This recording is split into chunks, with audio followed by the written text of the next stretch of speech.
الحمد لله رب العالمين والعاقبة للمتقين والصلاة والسلام على سيد الأنبياء والمرسلين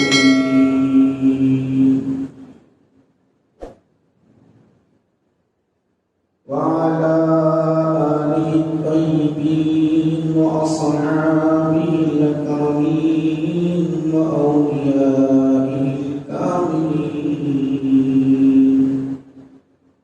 وأتباعه أجمعين. أما بعد، فأعوذ بالله من الشيطان الرجيم. بسم الله الرحمن الرحيم.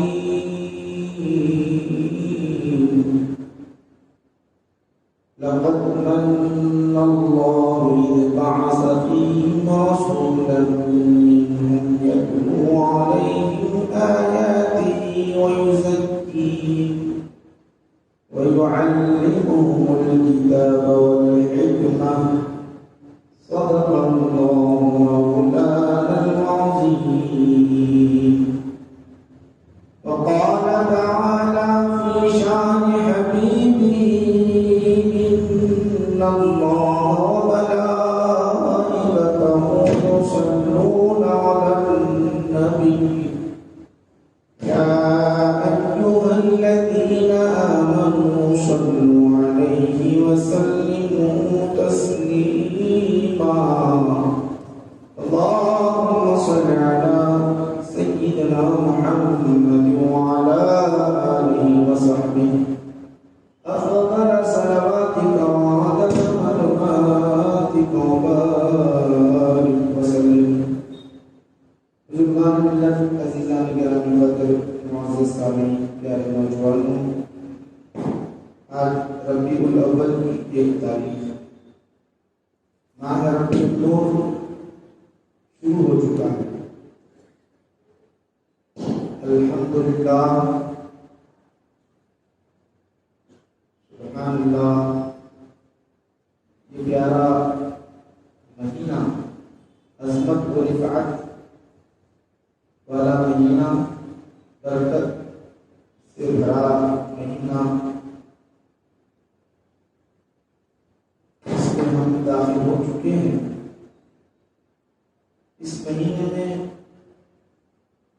رحمت للعالمین، شافع محشر، قاسم کوثر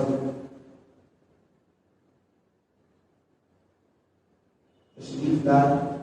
ان کی ولادت ہوئی 12 ربیع الاول کو. ہمارے نبی علیہ السلام کی ولادت کا سعادت کا تذکرہ کرتے ہوئے اللہ سبحانہ و تعالیٰ نے اس آیت میں جو احسان کا ذکر کیا اس کو ہم سمجھیں گے انشاءاللہ العزیز. اور پیچھے آپ کی آمد سے پہلے سارے عالم، ساری دنیا کا حال کیا تھا اس کو جانتے ہیں. اس کا کوئی انکار نہیں کر سکتا کہ ساری دنیا ضلالت و گمراہی میں ڈوبی ہوئی تھی. ساری دنیا کوئی حق کی بات بیان کرنے والا نہ تھا. کئی خداؤں کو پوجا جاتا تھا. ظلمن ناحق قتل کیا جاتا. یتیموں کے مال کو لینا، لوٹنا اچھا سمجھا جاتا.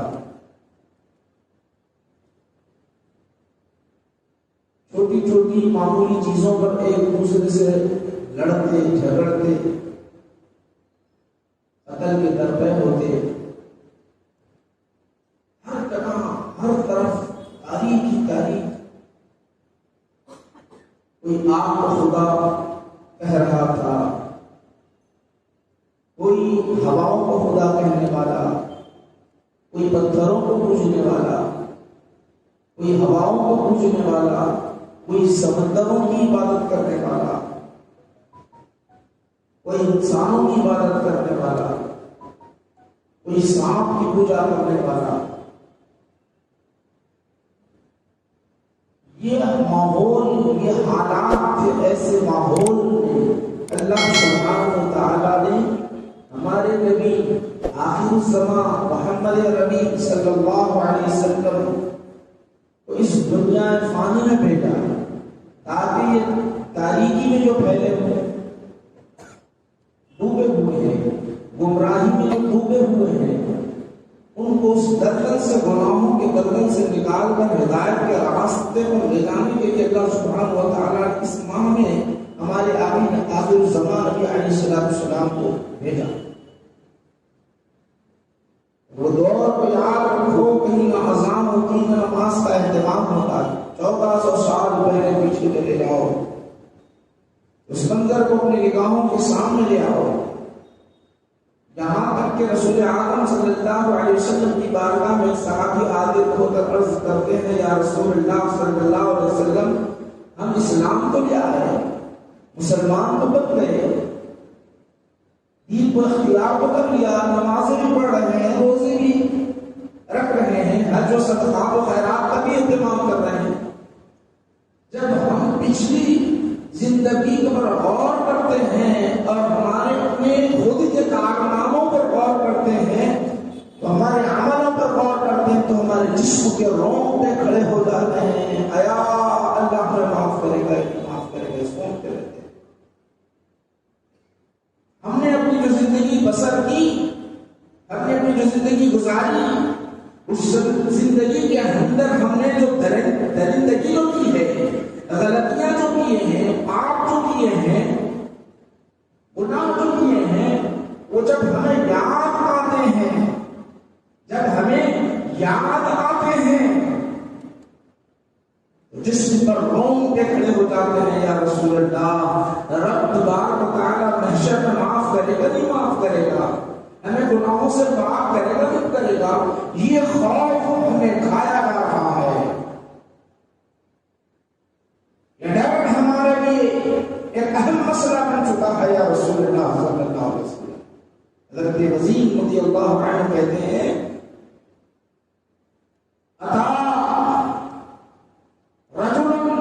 إلى النبي صلى الله عليه وسلم إنا كنا أهل الجاهلية وعبادة الأوثان ونقتل الأولاد.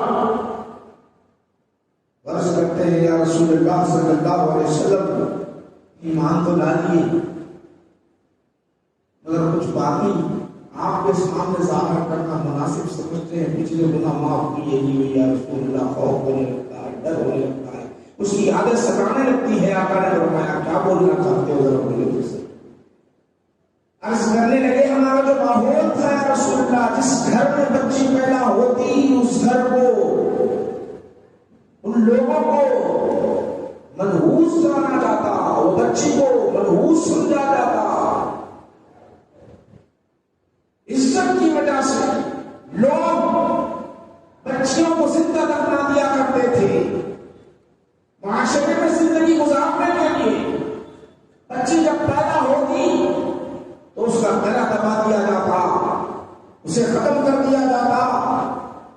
میرے ساتھ بھی ایسی واقعہ پیش آیا یا رسول اللہ صلی اللہ علیہ وسلم.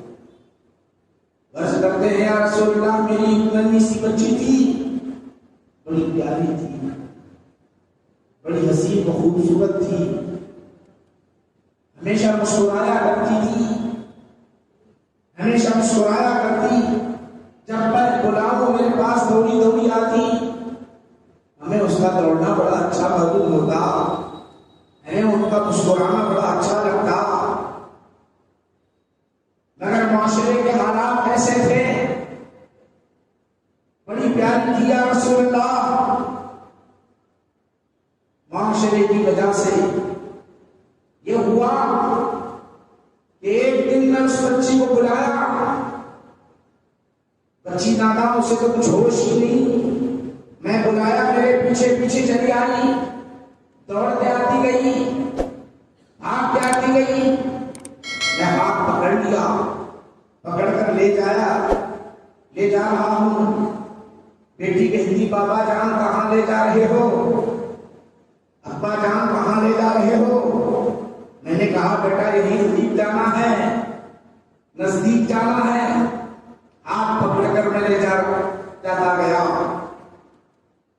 معاشرے نے مجھے تباہ کر دیا، شیطان نے میری فکر کو بدل دیا، نفس امارہ مجھے للکار کر کہتا چل، یہ دنیا کی آواز، یہ دنیا کے تانوں کو سنتا کب تک رہے گا؟ اٹھا اپنے مچھی کا گلا گھونٹ دے۔ شیطان ایک طرف سے، نفس امارہ ایک طرف سے پکارتے رہے۔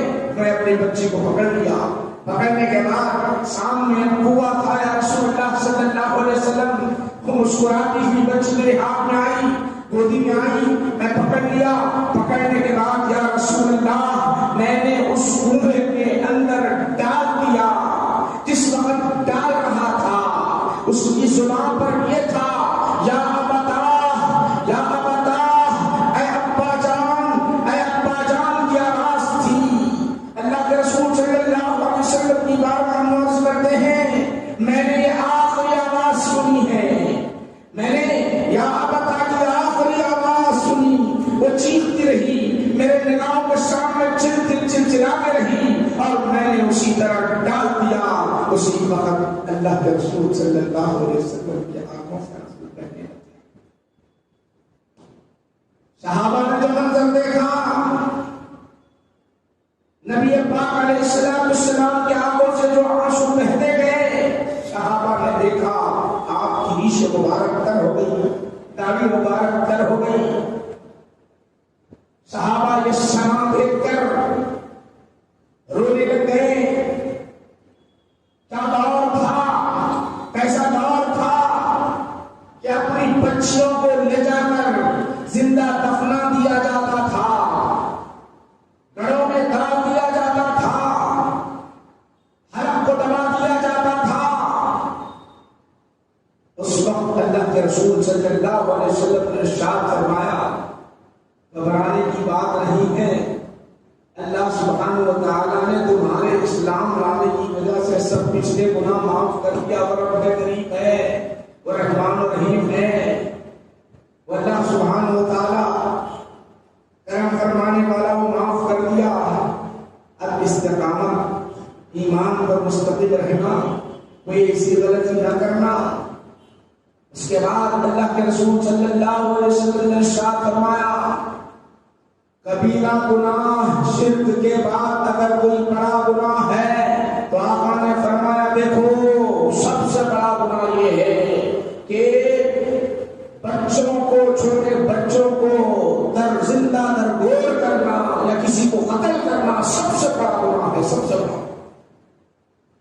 یہ وہ ہے رحمت للعالمین، پچھلی جتنی ضلالتیں گمراہی تھی اس کو ختم کرنے کے لیے ہمارے نبی محمد صلی اللہ علیہ وسلم نے تشریف لائی، اس کا ہلاکما کروا دیا۔ آج ہم مسلمانوں پر اعتراض کیا جاتا، عورتوں کو مسلمان حق نہیں دیتے، اسلام میں عورت کو محدود کر دیا گیا۔ اسلام نے جو عورت کو مقام دیا ہے کوئی مذہب نے نہیں دیا، نہ یہودیوں کے پاس ہے، نہ عیسائیوں کے پاس ہے، نہ مشرکین کے پاس ہے، نہ کافرین کے پاس ہے۔ اسلام نے وہ مقام دیا، ایسا مقام دیا جہاں باپ کے وصال کے بعد بیٹا وارث ہوتا ہے اسی طرح بیٹی بھی وارث ہوتی ہے۔ شوہر کے انتقال کے رات اس کی اولاد وارث ہوتی ہے تو بیوی بھی وارث ہو رہی ہے۔ اگر وہ ماں ہے، بچہ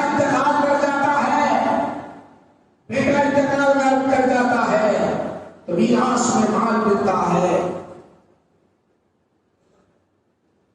عورتوں کو جو حق ملا، بلکہ عورتوں اور بچیوں کی پرورش کرنے پر اللہ کے رسول صلی اللہ علیہ وسلم نے جو خوشخبری سنائی ہے کسی مذہب نے نہیں سنائی۔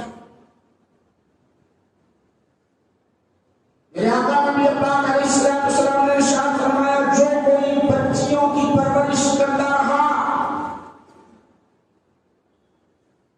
ننھی نابالغ بچیاں انتقال کر گئے، پرورش کرتا رہا، پالتا رہا، ماں اس کو دودھ پلاتی رہی، باپ اس کو کپڑے پہنانے کا خیال کیا، کھانا کھلانے کا خیال کیا، یہ جو عرصہ تھوڑا سا گزرا، بچپن ہے تھوڑا سا گزر گیا، بچپن میں ہی وہ بچی انتقال کر گئی، بچی ہی مر گئی، اس بچی کا جو مقام بیان کیا، بچے اگر انتقال کر جائے، بچہ انتقال کر جائے تو بچے کا جو مقام بیان کیا شریعت نے بیان کیا۔ اب اس کا باپ اگر گناہگار ہو، اس کی اماں اگر گناہگار ہو، تو محشر کے دن یہ جو بچی انتقال کر گئی اس کی پرورش کرنے کی وجہ سے، اس کو پالنے کی وجہ سے محشر میں یہ ہوگا، اگر وہ جہنم کا مستحق ہوگا تو بچی کہے گی یہ میرے بابا ہیں، یہ میرے ابا ہیں، میں اسے جہنم سے بچا کر جنت میں لے جاتی ہوں، جنت میں لے جاتی ہوں۔ وہ کام اللہ نے عطا کیا۔ اسلام نے بہت بڑا مقام دیا عورتوں کو، تو وہی تو رحمت للعالمین ہمارے آقا نبی مکرم صلی اللہ علیہ وسلم یہ شخص باطل گندی چیزوں کو ختم کرنے کے لیے تشریف لائے۔ آج مسلمانوں کو بدنام کیا جاتا ہے، مسلمانوں کو بدنام کیا جاتا ہے، اسلام کو بدنام کیا جاتا ہے۔ عورت کے لیے بہت کچھ اختیارات ہیں، ان کا مقام بلند ہے۔ ہم نے ایسا نہیں کیا کہ تو حالت گندگی میں ہے گھر کے باہر رہنا، ہمارے ساتھ کھانا نہیں کھانا، ہمارے ساتھ اٹھنا بیٹھنا نہیں۔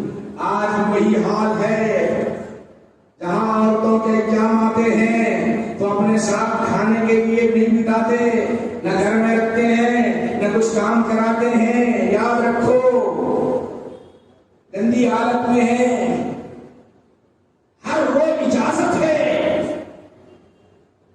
سوائے جماع کے ہر روز اجازت ہے۔ بیوی کے ساتھ کھانا کھا سکتے ہو، بیوی کے ساتھ سو سکتے ہو، بیوی کے ساتھ اٹھ سکتے ہو، بیٹھ سکتے ہو، جا سکتے ہو، گھوم سکتے ہو، گھر میں ہر کام کر سکتے ہو، سوائے عبادت کے، اللہ کی عبادت کی، نماز کے۔ آج معاشرہ، ان کا معاشرہ دیکھو، ہمارا معاشرہ دیکھو، یہ سب تعلیمات اسلام کے تعلیمات ہیں۔ رحمت للعالمین جب تشریف لائے اللہ سبحانہ و تعالیٰ کا ارشاد فرمایا لقد من اللہ علی المؤمنین اذ بعث فیہم رسولا منہم، تحقیق کہ من اللہ علی المؤمنین، اللہ نے احسان کیا مومنین پر، کتنی چیزیں دیا، احسان کیا، کیوں کیا؟ اذ بعث فیہم رسولا، بھیجا ان کے درمیان ایک رسول کو، اس سے احسان کیا۔ ہمارے آقا آئے تو یہاں ذکر کیا، یہ بہت بڑا معاملہ ہے، چھوٹی بات نہیں ہے۔ یاد رکھو اللہ کہتا ہے میرے کروڑ نعمتیں ہیں، سانس بھی لیتے ہو یہ میری نعمت ہے، غذا بھی کھاتے ہو یہ میری نعمت ہے، پانی بھی پیتے ہو یہ میری نعمت ہے، لباس پہنتے ہو یہ میری نعمت ہے، چلتے ہو قدموں سے یہ میری نعمت ہے، دیکھتے ہو نگاہوں سے یہ میری نعمت ہے، کانوں سے سنتے ہو یہ میری نعمت ہے۔ 1000 کروڑ نعمتیں میں نے دے رکھی ہے، اپنی جگہ ہے، لیکن میرا حبیب تمہارے پاس آنا سب سے بڑی نعمت ہے، سب سے بڑی نعمت ہے، اس لیے تم پر احسان جتلا رہا ہوں، احسان ذکر کر رہا ہوں۔ اللہ نے تم پر احسان کیا، میرا حبیب تمہارے پاس آیا ہے، میرا حبیب۔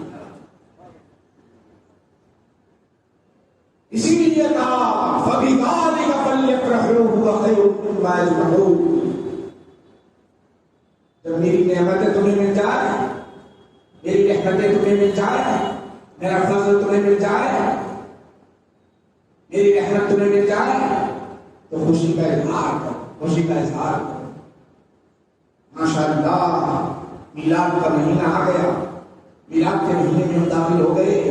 ہمارے آقا کی آمد کا مہینہ ہے، رسول اعظم صلی اللہ علیہ وسلم کے پیدائش کا مہینہ ہے، رسول پاک علیہ السلام کی ولادت و سعادت کا مہینہ ہے۔ خوشی کا اظہار کرو، تم خوشی کا اظہار کرو۔ اللہ فرماتا ہے جب میرا فضل اور میری رحمت تمہیں مل جائے تو فَلْيَفْرَحُوا، خوش رہنا، خوشی کا اظہار کرنا، خوشیاں منانا۔ خوشیاں منائیں گے تو پھر خوشیاں ملیں گی، نہیں منائیں گے وہیں پر رہ جائیں گے تو پھر کہاں سے خوشیاں ملیں گی؟ خوشیاں اگر نہیں مناؤ گے، اہتمام نہ کرو گے تو پھر مزید خوشیاں اللہ شکر کو لازم رکھو۔